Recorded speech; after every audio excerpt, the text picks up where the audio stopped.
Welcome to UserAndI, the channel where I teach UI designers how to create user-friendly interfaces. And we're back with another tip video, and today we're talking about distribution.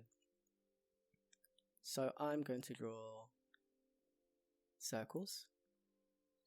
I'm going to draw one there, I'm going to draw one there, I'm going to draw one there, and there.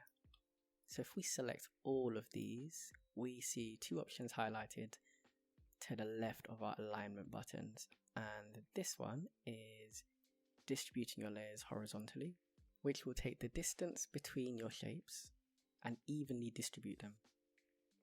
So if we select that button, sometimes Sketch is unable to distribute your layers evenly using full pixels. We have two choices here. We can distribute unevenly, or we can place on subpixels. Now typically you wouldn't always see the difference because it's just so small, but if we select place on sublayers, we have our circles distributed evenly, or as even as possible to the naked eye.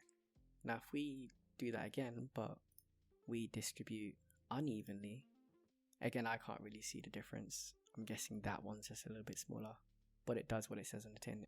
It will distribute these shapes as evenly as possible. So we're going to move on to the y-axis now, and I'm going to move these shapes down.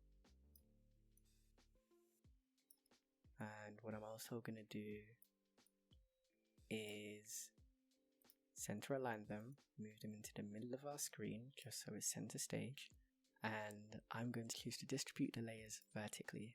Now we get the same options, place on subpixels or distribute unevenly. So I'm going to place on subpixels, and again Sketch finds a way to distribute them as evenly as possible, and that's it on distribution.